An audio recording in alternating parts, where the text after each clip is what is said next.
Salut à tous, on se retrouve pour l'épisode 1871 du Zap Image. On commence aujourd'hui en ce mercredi 6 juillet avec un anniversaire aujourd'hui. C'est celui de l'ancien joueur du Real Madrid, du Bayer Leverkusen, de Hambourg, de Grêmio. Il a joué un peu partout, même Flamengo au Brésil. Donc c'est Zé Roberto, un ancien joueur de la sélection brésilienne. Il fête aujourd'hui ses 48 ans. Bon anniversaire à lui. On va parler cette fois-ci de l'équipe de France et on revient 4 ans jour pour jour en arrière. C'était exactement le 6 juillet 2018 et l'équipe de France battait l'Uruguay 2-0 et se qualifiait en demi-finale de la Coupe du Monde en Russie. Souvenez-vous, donc Raphaël Varane avait été buteur de la tête et l'autre but c'était une énorme boulette quand même du gardien uruguayen. Donc tant mieux pour l'équipe de France, une belle victoire 2-0 et surtout une qualification pour les demi-finales de cette Coupe du Monde. On allait jouer quelques jours après contre la Belgique. Donc voilà, ce moment, bien sûr, on peut voir beaucoup de joie sur les visages des Français, bien sûr, par rapport à cette victoire, surtout cette qualification en demi-finale. On va parler cette fois-ci du football féminin car aujourd'hui débute l'Euro féminin. Donc voilà toutes les affiches déjà de cette première journée. Donc il y a une affiche ce soir, c'est le pays organisateur, l'Angleterre qui reçoit l'Autriche, coup d'envoi à 21h. Demain il y a Norvège, Irlande du Nord, donc concernant l'équipe de France. Donc les Bleus joueront contre la sélection italienne féminine. Donc ça sera dimanche à 21h. Donc voilà toutes les affiches de cette première journée. Donc l'équipe de France a l'Italie, la Belgique et l'Islande dans son groupe pour se qualifier pour la suite de cet Euro. Et toujours avec cet Euro, donc la meilleure joueuse du monde, donc Alexia Putellas, donc c'est officiel, souffre d'une rupture du ligament croisé antérieur du genou gauche et est forfait pour l'Euro féminin. Donc ça c'est un énorme coup dur pour la sélection espagnole. Donc l'Espagne joue après-demain contre la Finlande pour son premier match.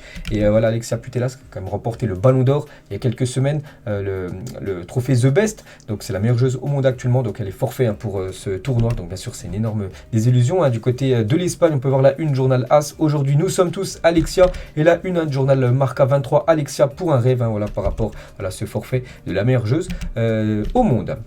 On revient en France, on va parler du Paris Saint-Germain et il s'est passé énormément de choses hier. Donc tout d'abord, c'est officiel, Maurizio Pochettino n'est plus l'entraîneur du Paris Saint-Germain. Il a été licencié par l'équipe parisienne. Donc du coup, on peut voir son bilan du côté du PSG. Donc 84 matchs, 65% de victoires, 56 victoires, 15 matchs nuls, 14 défaites, 3 trophées remportés par Maurizio Pochettino, donc une note sur 10. Donc moi je lui attribuerais une note de 4, voilà, 4 sur 10. Donc voilà, par rapport à son parcours, pour moi c'est même pas la moyenne, ça a été décevant, il faut avouer. Maurizio Pochettino, donc voilà, Pochettino et le PSG, c'est fini. Donc on peut voir son message d'adieu sur son compte Instagram. Je souhaite à tout le monde au PSG le meilleur pour l'avenir, nous sommes fiers de finir champion en Ligue 1 dans un club qui a tant compté pour moi et ma famille. À bientôt Maurizio. Donc voilà le message en gros qu'il a mis sur son compte Instagram, bien sûr, pour faire ses adieux à cette équipe parisienne. Donc je dis une note sur 10, moi je mettrai 4. Après peut-être voilà, chacun son point de vue, mais bon, pour moi ça a été un bilan, on va dire, très moyen quand même pour Maurizio Pochettino. Dès la saison dernière, il y a seulement la Ligue 1 qui a été remportée, la Ligue des Champions. On sait ce qui s'est passé, il n'y a même pas eu le trophée des champions, ni la Coupe de France remportée. Donc non les gars, ça mérite même pas la moyenne. Le parcours de Maurizio Pochettino, donc bonne chance à lui pour la suite. Donc je ne sais pas où il va finir Pochettino concernant la saison prochaine, parce qu'il aimerait bien sûr continuer à entraîner. Et du coup Kylian Mbappé les gars, qui était, il avait beaucoup d'amitié avec Maurizio Pochettino. Donc sur Instagram il a dit merci beaucoup Mister un câlin, voilà ce qu'a mis Kylian Mbappé sur sa dernière story Instagram. Et du coup le nouveau coach, donc vu que c'est plus Pochettino, donc c'est officiel, on l'annonçait depuis pas mal de temps. Donc maintenant voilà, c'est officiellement Christophe Galtier qui est le nouveau coach de cette équipe du Paris Saint-Germain. Le Français s'engage au club de la capitale jusqu'en juin 2024. Donc il a signé 2 ans du côté du PSG, l'ancien coach de l'OGC Nice. Donc déjà bienvenue à Christophe Galtier, officiellement présenté par le PSG. On peut voir là hier il y avait une conférence de presse, donc après il a fait les photos officiel avec le maillot du PSG. On peut voir Nasser, le président parisien. Donc voilà, toutes les premières photos on va dire de Christophe Galtier en tant que coach officiel de cette équipe parisienne. Et nouvelle ère démarre maintenant du côté du Paris Saint-Germain. Et on peut voir tous les entraîneurs parisiens sous l'ère Qatari. Donc c'est qu'il y en a eu beaucoup. Au début Comboré, ensuite il y a eu Ancelotti. Donc toujours ça à peu près, il reste 2 ans, à peu près les entraîneurs, puis après se font licencier. Donc Ancelotti, ça a été 2 ans. Laurent Blanc, lui, ça a été 3 ans, de 2013 à 2016. Ensuite, Unai Emery, 2016 à 2018, 2 ans. Ensuite, ça a été Thomas Tuchel, 2018-2020. Pochettino, 2020 jusqu'à 2022. Et Christophe Galtier, de 2022. Donc on verra, on espère, voilà, si ça dure très longtemps. Ça dure très longtemps, c'est-à-dire que, bien sûr, il répondra aux objectifs du club. Il n'y a pas l'objectif ultime, toujours, c'est de remporter la première Ligue des Champions de l'histoire du Paris Saint-Germain. Et on revient sur quelques déclarations de Christophe Galtier lors de sa conférence de presse hier. Donc tout d'abord, je suis né à Marseille, c'est un fait, mais depuis 10 ans, et même avant, le PSG a été un club à part, c'est le club de la capitale, donc représentant au mieux le football français. Donc c'est vrai qu'il est né à Marseille, pour lui, pas de souci, il peut venir entraîner le Paris Saint-Germain, malgré qu'il soit né du côté de Marseille, parce que vous savez la rivalité entre Marseille et Paris. Toujours avec Galtier, il parle du Parc des Princes. Le parc, c'est peut-être pas l'endroit où il y a la plus grosse ambiance. Il parle en France, peut-être qu'il pense à Marseille, mais c'est l'un des stades qui vous marque le plus par sa beauté et par son nom, le Parc des Princes. Il parle aussi de ce qu'il aimerait bien sûr produire avec l'équipe parisienne la saison prochaine. Il faudra automatiquement adapter notre système de jeu à l'effectif qui sera à notre disposition. Je ne ferai pas jouer le PSG de la même manière comme j'ai pu le faire à Nice, Lille ou Saint-Etienne, parce que bien sûr il a des joueurs différents par rapport aux équipes françaises qu'il avait entraînées dans le passé. Il parle aussi de la gestion des gardiens. J'ai toujours nommé un numéro 1 et un numéro 2 qui peut passer numéro 1 en fonction des performances. C'est plus simple en termes de gestion et pour eux de savoir leur position au sein de l'effectif. Donc ça ne sera pas comme la saison dernière où ça sera un gardien qui gaulera un match sur deux en gros. Donc là il y aura un gardien numéro 1, un gardien numéro 2. Normalement c'est Donnarumma qui devrait être le gardien numéro 1. Mais vraiment si Donnarumma est décevant, donc Navas pourrait du coup passer à numéro 1. Donc après on verra ce que ça va donner bien sûr au fil des matchs pour cette saison prochaine. Les autres déclarations de Galtier: nous ferons en sorte de réduire et de trouver la bonne taille de l'effectif afin de faire en sorte que tout le monde participe à cette saison. Pour Christophe Galtier, l'effectif du Paris Saint-Germain, il y a trop de joueurs, il y a beaucoup trop de monde, donc il faut absolument des joueurs qui quittent le club ou ça sera des joueurs écartés du groupe en gros qui joueront jamais. Donc voilà, c'est pour ça qu'il aimerait réduire la taille de l'effectif. Il dit aussi si je suis un coach anti bling bling, je suis un entraîneur très exigeant, aimant voir les joueurs et l'équipe travailler, mais avant tout des joueurs heureux pour qu'ils soient. Je pense que l'effectif doit être réduit, donc voilà, c'est à peu près ce qu'il a dit avant. Toujours avec Christophe Galtier: je suis convaincu des semaines et déterminé à faire en sorte que cette équipe soit très soudée, exigeante et déterminée afin de faire la meilleure saison possible. Il parle aussi de prêt à écarter des joueurs non impliqués dans le projet.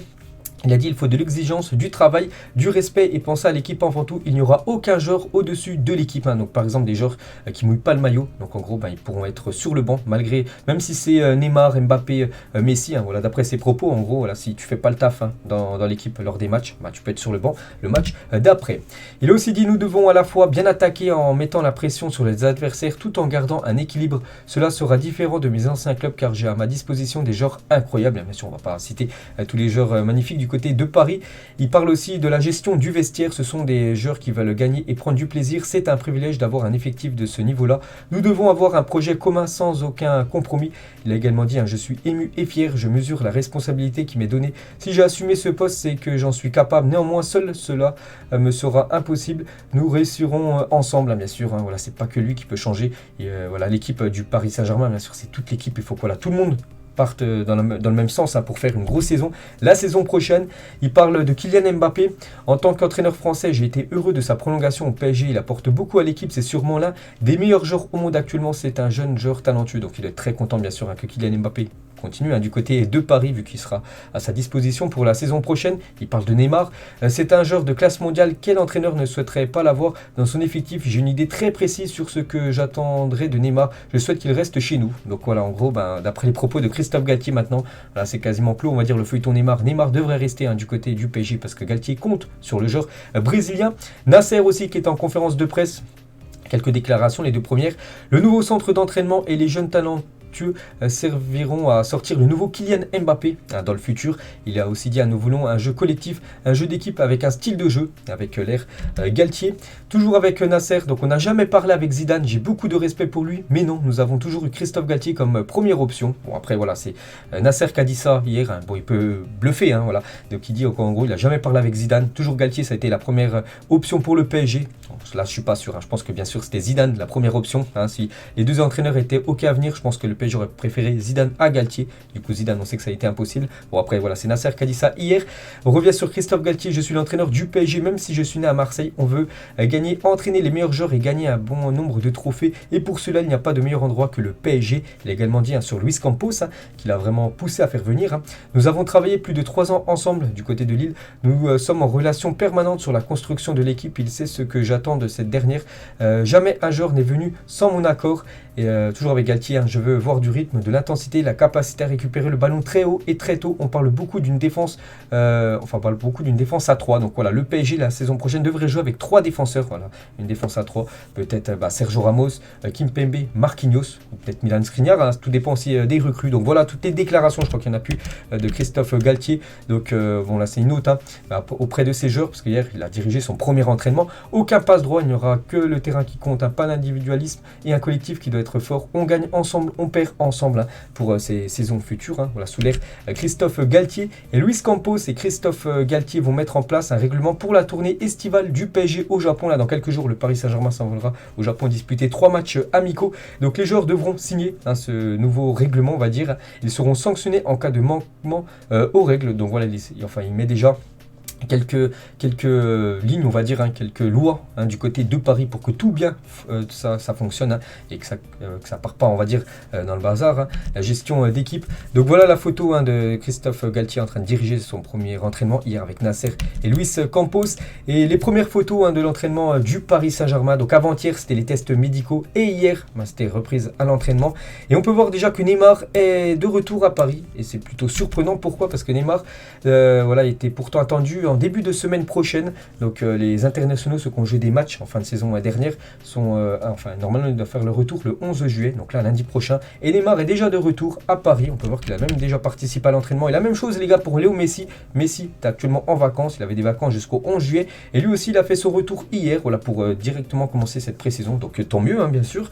Donc Messi a également écourté ses vacances pour reprendre l'entraînement avec le PSG. Donc voilà, ça montre la bonne intention, on va dire, du Brésilien et de l'Argentin. Donc voilà les photos par exemple de Messi à son entraînement hier. Donc voilà l'Argentin, on peut voir le Brésilien. Neymar, on peut voir aussi Kurzawa, qui sera un indésirable bien sûr, vu qu'il a encore un contrat au PSG. Il reste du côté de Paris, mais bon, il va très peu jouer, même pas du tout jouer. Abdou Diallo, qu'on peut voir aussi sur cette photo, pas sûr qu'il reste du côté de Paris, pourrait quitter le club. Donc voilà, Neymar à l'entraînement. Marquinhos était également présent les gars pour la reprise. Sergio Ramos lui aussi était présent, SR4. Première journée aussi au PSG pour Vitinha, la nouvelle recrue du Paris Saint-Germain, Vitinha. Donc hier il a participé à son premier entraînement. En plus il a dû apprécier parce qu'il a découvert ses nouveaux coéquipiers comme Neymar, comme Messi, comme Sergio Ramos qui était présent. Donc maintenant à lui bien sûr de faire le taf et d'être très très bon lors de cette saison future du côté du PSG. Et on peut voir quand même qu'il est très performant. Enfin il a été performant la saison dernière parce qu'officiel Vitinha a été élu meilleur jeune joueur de la Liga NOS pour la saison 2021-2022. C'est lui le meilleur espoir, en gros le meilleur jeune joueur de ce championnat portugais. Puis maintenant on sait que c'est un joueur du Paris Saint-Germain, donc ça bien sûr c'est une bonne nouvelle pour le PSG. Et concernant les autres distinctions, on va dire en Liga NOS, donc le meilleur joueur tout simplement, donc c'est Darwin Nunez, le nouveau joueur de Liverpool, c'est lui qui a été élu meilleur joueur de cette Liga NOS. Et le meilleur coach c'est le coach de Porto, donc Sergio Conceição, qui remporte ce trophée. On revient donc en France, on va parler de quelques transferts. Tout d'abord, Renato Sanchez, les gars, annoncé du côté du PSG, donc il est revenu. Donc c'était hier à l'entraînement avec l'équipe de Lille, parce que pour l'instant c'est toujours un joueur de Lille, même s'il y a de grandes chances qu'il rejoigne l'équipe du Paris Saint-Germain. Donc voilà, petite photo de Renato de retour à l'entraînement. Regardez la une aujourd'hui du journal L'équipe, donc une parce qu'il y en a quelques-unes, avec différentes versions. Donc l'OM perd son phénoméno, donc le phénoméno du côté de Marseille. C'est lui les gars, c'est une légende, c'est le gardien Steve Mandanda. Et une légende absolue de l'Olympique de Marseille s'apprête vraisemblablement à quitter le club. Triste fin pour Mandanda, qui devrait quitter normalement cette équipe marseillaise. Donc Mandanda a donné un accord verbal pour rejoindre l'équipe de Rennes. Donc il devrait rester en France, mais direction la Bretagne, direction Rennes pour le futur de Mandanda. Donc voilà, Mandanda a accepté une offre très intéressante du Stade Rennais.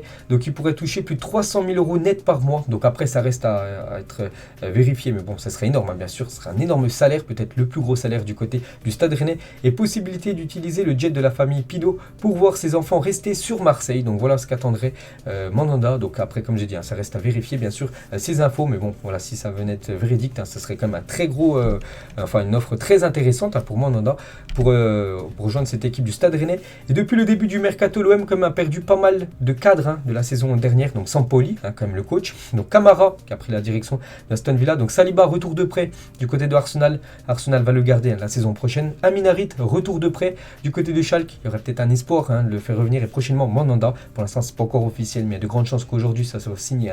Son départ du côté du Stade Rennais. Donc le boulot va être intense pour Pablo Longoria, parce que tous ces joueurs cadres ou même l'entraîneur, il va falloir les remplacer, même s'il y a déjà des postes qui ont été remplacés.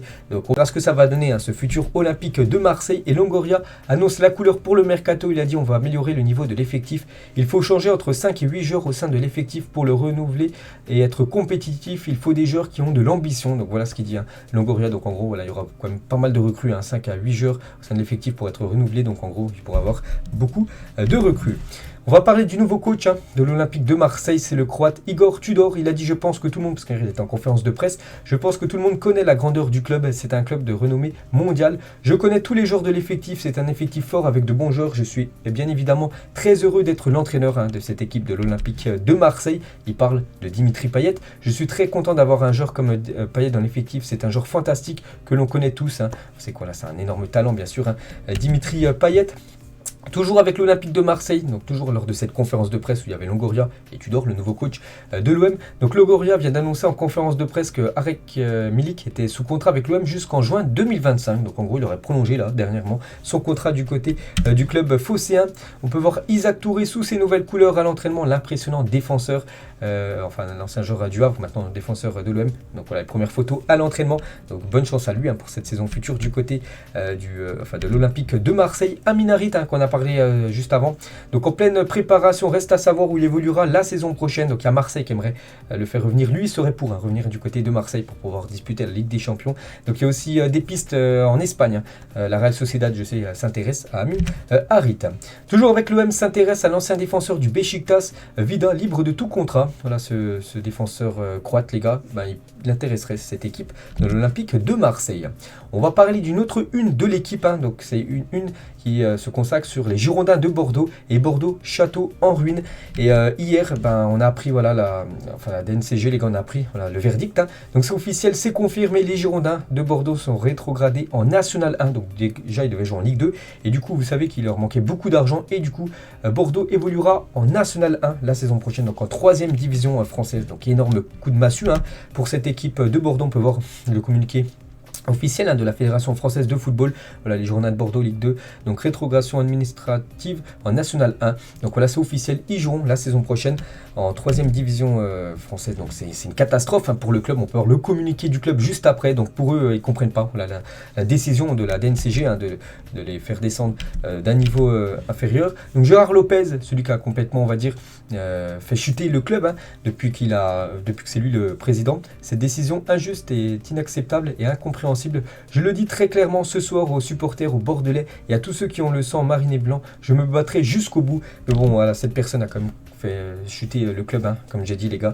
Donc Lilian Lasland, ancien joueur emblématique de cette équipe de Bordeaux, il a dit: la facilité pour Lopez, c'est d'aller au bout de sa bêtise, de se mettre en liquidation judiciaire et terminer. Il ne devra rien à personne avant d'acheter. Il faut savoir ce qu'on achète, ce qu'est le club, l'historique, la ville. Donc voilà, les gars, c'est peut-être lui, les gars, qui a causé, on va dire, tout ce mal, on va dire, aux Girondins de Bordeaux tous ces derniers mois. Donc en espérant que ça soit son dernier projet dans le football, parce qu'il a mis aussi une équipe belge en faillite. Donc voilà, c'est une catastrophe. Et si les Girondins de Bordeaux venaient à déposer le bilan, parce que pour l'instant ils sont National 1, mais ils pourraient déposer le bilan, donc en gros être en faillite. Donc le club devrait redémarrer en National 3, donc rebâtir une équipe et commencer cette fois-ci en 5e division française. Donc voilà, pour une équipe comme Bordeaux, une équipe historique du championnat français, je crois que ça fait plus de 40 ans quand même qu'ils étaient 40 saisons d'affilée, qu'ils étaient en Ligue 1, puis jouent en National 3 la saison prochaine. Pour l'instant c'est National 1, mais ça peut être National 3 si le club est en faillite. C'est tout simplement, on va dire, très très compliqué ce qui se passe actuellement. Du côté de Bordeaux, grosse pensée aux supporters bordelais qui vivent des moments plus que compliqués, bien sûr, actuellement.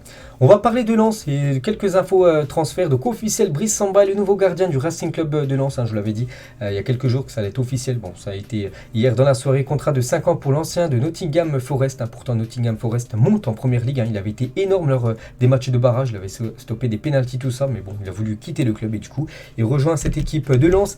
Et on peut voir que Lens est très actif déjà sur le marché des transferts. On est le 6 juillet, donc c'est le début du mercato. Ils ont déjà fait Bouska, Kabo, Samed et Poriba. On peut voir le montant. Et du coup, on peut rajouter Samba et peut-être un joueur belge, Loïs Openda, lui aussi très bien parti pour signer du côté de Lens. On va parler de ce crack, les gars. Karamoko Dembélé signe au Stade Brestois jusqu'en juin 2026. Souvenez-vous, j'en parlais depuis longtemps, les gars, lors de mes premiers zappimages. J'en parlais de ce joueur qui avait 13 ans à l'époque. Donc maintenant, bon, il a, je crois, 18 ou 19 ans, bref. Donc voilà, il rejoint le championnat français. On va tous pouvoir le découvrir. Il a signé officiellement 4 ans du côté de Brest.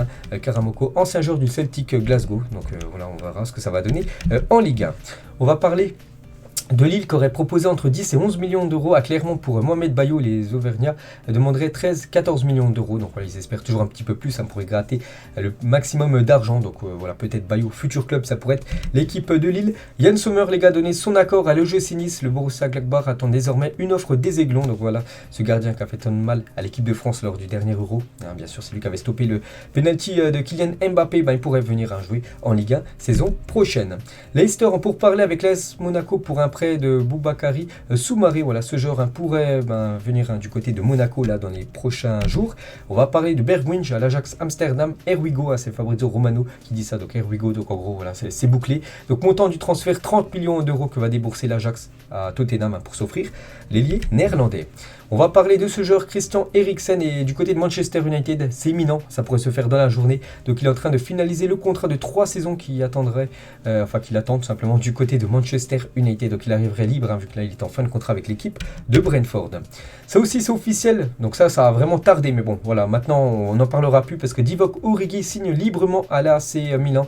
Donc on en parlait depuis pas mal de mois quand même. Donc voilà, ça a été officiel hier dans la soirée, c'est un nouveau joueur de cette équipe de l'AC Milan, l'attaquant belge.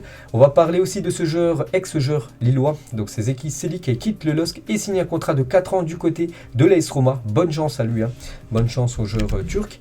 On va parler aussi de Burnley qui prête Wood Weghorst au Beşiktaş.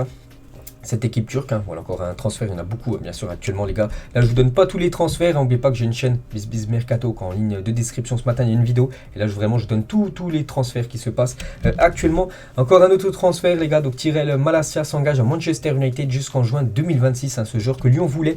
Et du coup il rejoint bien cette équipe de Manchester.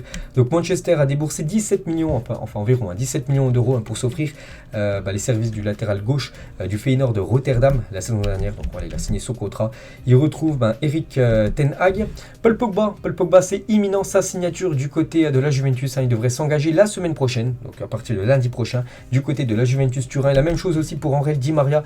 Di Maria signera à la Juventus un contrat d'1 an. Tout est ok. Donc voilà, Di Maria, Pogba, deux futurs joueurs de cette équipe de la vieille dame. Lui, c'est un ancien joueur de la Juventus. On l'annonçait beaucoup du côté de l'Inter Milan et Marotta, le président général de l'Inter. Donc il a un peu refroidi la rumeur du côté de l'Inter. Il a dit Dybala et il était l'une des opportunités. Mais nous avons déjà complété notre attaque avec de très bons joueurs. On pense bien sûr au retour de Lukaku. Donc d'après ses propos, donc en gros il était un petit peu la rumeur Dybala. Donc c'est plus sûr maintenant que Dybala rejoigne cette équipe de l'Inter Milan. Dortmund veut vendre Rafael Guerreiro, l'arrière-gauche portugais est ouvert aux discussions. Donc il pourrait changer de club. L'ancien joueur lorientais. On va parler de Erling Haaland et deux clauses libératoires qui figurent dans le contrat d'Erling Haaland avec Manchester City. Donc 200 millions d'euros valables l'été 2024, donc dans 2 ans. Si une équipe s'intéresse à lui, ils pourront l'acheter pour plus de 200 millions d'euros. Et l'année d'après, s'il quitte en 2025, donc il aura une clause à 175 millions d'euros. Je pense qu'il y a beaucoup de clubs, enfin je pense au Paris Saint-Germain, je pense au Real Madrid, peuvent lever bien sûr ces clauses, même c'est des gros montants, mais bon, c'est quand même Erling Haaland bien sûr qui pourrait être acheté. Donc voilà les deux clauses dans le contrat du joueur norvégien. Et toujours avec lui, donc Frenkie de Jong et Haaland bataillent pour obtenir l'ancienne maison d'Ole Gunnar Solskjaer évaluée à plus de 4 millions d'euros. Donc déjà cette maison se situe du côté de Manchester. Donc Haaland cherche bien sûr un lieu pour résider. Donc on sait que c'est un joueur de Manchester City. Et Frenkie de Jong, toujours joueur du Barça, mais bien sûr il est très pressenti pour rejoindre cette équipe de Manchester United. Et lui aussi aimerait avoir la maison d'Ole Gunnar Solskjaer, ancien coach qu'il a laissé à l'abandon. Donc voilà les gars, petite info concernant peut-être la future demeure d'un de ces deux joueurs, peut-être de Manchester, si Frenkie de Jong venait à rejoindre Manchester United. Officiel Richarlison, on sait depuis quelques jours, il a rejoint cette équipe de Tottenham, je crois, pour plus de 81 millions d'euros et portera le numéro 9 avec les Spurs. Voilà le nouveau numéro 9 de cette équipe. Pensez Richarlison avec Harry Kane la saison prochaine, ça peut être très très lourd. Perisic aussi en attaque, donc voilà, ça peut être très costaud. Minson aussi que j'ai oublié, vraiment l'attaque de Tottenham, les gars, ça va être du très très lourd saison prochaine. Et le nord de Londres a ses deux nouveaux numéros 9, donc Richarlison le nouveau numéro 9 et Arsenal le nouveau numéro 9, enfin c'est Gabriel Jesus, donc Haaland lui sera le numéro 9 du côté de Manchester City, donc il y a beaucoup de nouveaux numéros 9 on va dire en première ligue. Et concernant Richarlison qu'on a parlé juste avant, donc il loupera le premier match de la saison prochaine parce que la fédération anglaise a suspendu Richarlison pour un match après sa célébration craquant un fumigène avec Everton lors de l'avant-dernière journée quand il a fêté le maintien. En gros il a craqué un fumigène en plein match, donc du coup il est suspendu un match, du coup il loupera la première journée avec l'équipe de Tottenham saison prochaine. On va parler de Cristiano Ronaldo, ne s'est de nouveau pas présenté à l'entraînement aujourd'hui, donc c'était là hier, donc aujourd'hui je ne sais pas s'il est à l'entraînement ou non, mais ça fait déjà 2 jours d'affilée que Ronaldo sèche en gros l'entraînement. Donc Mendes tente de lui trouver une offre dans un autre club, parce que vous savez qu'il devrait quitter cette équipe de Manchester. Donc on annonce du côté du Barça, même si ça semble très peu probable, Bayern, Chelsea, Naples, voilà toutes ces équipes qui s'intéressent bien sûr au profil de Cristiano Ronaldo. Et toujours avec lui, donc il y a 13 ans jour pour jour, c'était un 6 juillet 2000, je sais pas, c'était 2009. Donc Ronaldo était présenté par le Real Madrid dans un Santiago Bernabéu plein à craquer, le reste appartient à l'histoire. Le stade était quand même à guichet fermé, pas pour voir un match, juste pour voir la présentation de Cristiano Ronaldo. Donc le Real Madrid à son arrivée, 9 Ligues des Champions remportées et à son départ, 13 Ligues des Champions remportées. Il a remporté 4 Ligues des Champions du côté du Real Madrid, Cristiano Ronaldo, la légende totale. Pour moi c'est le meilleur joueur de l'histoire de cette équipe madrilène. Donc quelques photos de sa présentation, regardez le stade qui était rempli, c'est incroyable. C'était même pas pour un match, c'était seulement pour voir Cristiano Ronaldo quitter à Manchester United pour rejoindre cette équipe du Real Madrid. C'était il y a 13 ans, jour pour jour. Donc voilà toutes les photos bien sûr de Cristiano Ronaldo à l'époque. Avant c'était le numéro 9, c'était CR9 à l'époque. Après il a pris le numéro 7, ce numéro qu'il avait dans le passé. Et Thomas Roncero était avec lui 2 heures avant la présentation. Donc il a dit, il m'a demandé, tu penses vraiment que le stade sera plein juste pour me voir porter le maillot? Je lui ai répondu, le stade sera trop petit, tu n'imagines pas le bonheur que ton arrivée a procuré aux supporters. Bien sûr, il y a beaucoup de tous les supporters du Real Madrid voulaient Cristiano Ronaldo du côté de Madrid. Et bien sûr, c'était officiel, donc là c'était la présentation. Et voilà, tout le monde était content bien sûr pour l'arrivée de Cristiano Ronaldo. Peut-être Kylian Mbappé, les gars, il aurait rejoint l'équipe du Real. Peut-être qu'il y aurait eu autant de monde dans le stade. Bon, on ne saura bien sûr jamais. Donc les autres photos lors de la présentation de Cristiano Ronaldo, donc là il avait passé sa visite médicale, tout a été ok. Là, il signait le contrat avec Florentino Pérez. Il faut voir que Pérez, les gars, il n'a pas changé en 13 ans. Toujours pratiquement la même tête pour le président du Real Madrid. Donc voilà les gars, la légende bien sûr Cristiano Ronaldo.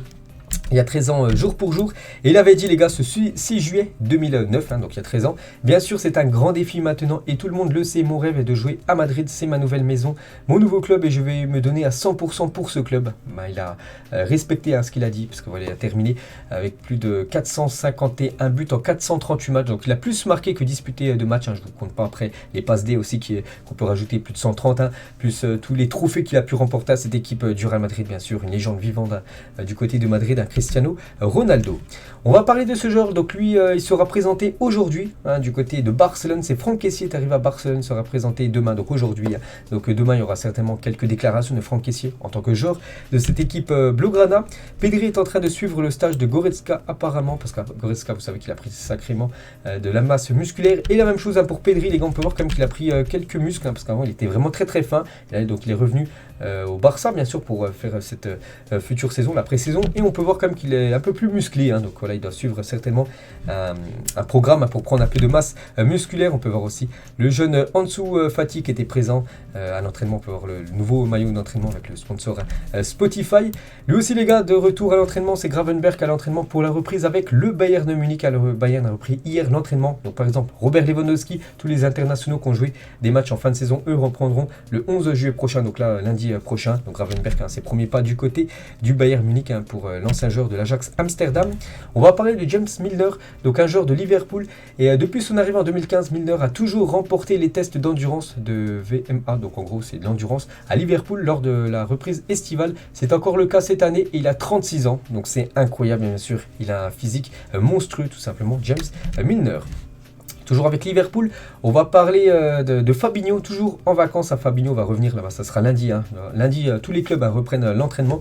Donc ce fan de Liverpool en vacances aux Baléares a croisé Fabinho à la plage et a joué au foot avec lui. Le soir même, les deux hommes se recroisent au restaurant. Le joueur des Reds a pris une photo avec lui et l'a invité avec sa compagne à partager un repas ensemble. Incroyable. Donc déjà, ils se sont vus, on peut voir tout en haut à gauche, une petite photo ils ont fait ensemble. Ensuite, ils ont joué un petit peu au foot. Puis le soir, se sont rencontrés, on va dire, au restaurant. Ils ont dîné ensemble. Donc voilà une petite info concernant les vacances de Fabinho.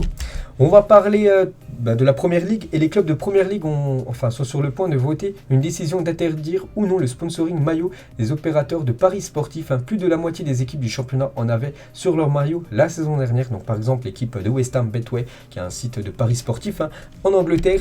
Et du coup, selon un récent rapport de l'université de Glasgow, plus de 700 logos liés aux paris sportifs peuvent être vus au cours d'un match. La présence constante des sociétés de jeux d'argent créerait une influence toxique en dehors du terrain, en particulier pour la prochaine génération. Bien sûr, vous savez qu'en France par exemple, il y a Betclic, Winamax, tout ça, on le voit un peu partout. Donc en Angleterre, c'est la même chose. Et voilà, ça pourrait être interdit tout simplement à partir de la saison prochaine. Tous les sponsors maillots en rapport avec des paris sportifs. Vini et Jesus Régnier, un joueur du Real prêté lors des 2 dernières saisons au Borussia Dortmund, en plein travail pour revenir très fort la saison prochaine du côté du Real Madrid. Regardez comment il a fuité comme Vini Junior. Ça annonce encore une très grosse saison pour le crack brésilien. On va parler de Inaki Williams, et c'est officiel, qui était l'international espagnol, annonce qu'il change de nationalité sportive. Il sera désormais international ghanéen, et il peut, bien sûr, si le sélectionneur ghanéen le convoque pour la Coupe du Monde, être convoqué pour jouer à cette future Coupe du Monde, parce que le Ghana jouera la Coupe du Monde. Donc voilà, Inaki Williams maintenant est ghanéen. On va parler de Sadio Mané. Même si je gagne la Coupe du Monde avec le Sénégal, je ne ressentirai pas ce que j'ai ressenti quand j'ai gagné la Coupe d'Afrique des Nations. Je n'avais jamais ressenti ça dans ma vie. J'étais prêt à y laisser ma vie. Donc en gros, c'est le plus gros trophée, le trophée ultime, voilà, que puisse remporter un Sadio Mané. Même s'il remporte la Coupe du Monde, ça sera toujours en dessous de la Coupe d'Afrique des Nations remportée il y a quelques semaines par lui, bien sûr, et par son équipe du Sénégal. Et on finit, les gars, cet épisode aujourd'hui avec là, de toute façon, le match truqué, enfin 2 matchs truqués, c'est énorme. 2 matchs disputés ce week-end en Sierra Leone, soldés sur le score fleuve de 91-1. Et 95-0, donc je crois que c'est un but toutes les 30 secondes pour arriver à des scores comme ça, ont poussé la fédération locale à ouvrir une enquête. Donc la raison, les 2 équipes à égalité qui luttaient pour la montée en première division se sont respectivement imposées, donc 91-1 et 95-0. Donc là, oui, ça sent vraiment les matchs truqués à planer. Donc voilà, c'était quand même 2 matchs de 2e division de Sierra Leone pour monter en première division de ce championnat. Puis voilà, regardez les scores, 95-0, c'est tout simplement incroyable. Donc voilà les gars, ce qu'il y avait à dire aujourd'hui en ce mercredi 6 juillet. J'espère que ça vous a plu. On se retrouve demain pour le prochain numéro. Ciao à tous.